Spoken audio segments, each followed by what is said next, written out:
Meet Benjamin Montgomery, an inventor, entrepreneur, and landowner. So undeniably brilliant, Jefferson Davis tried to steal credit for his invention. Born in 1819 in Loudoun County, Virginia, Benjamin Montgomery was sold to Joseph Davis, the brother of the man who would become the President of the Confederate States of America.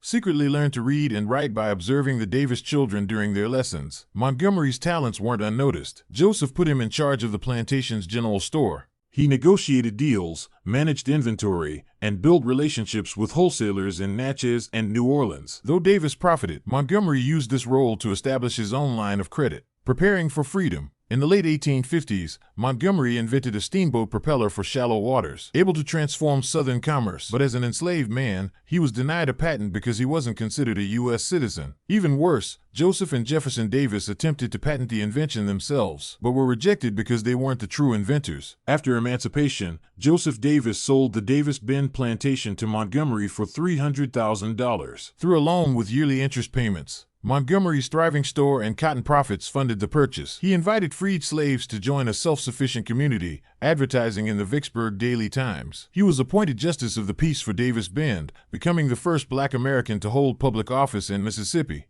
The community was renowned for producing the world's finest cotton.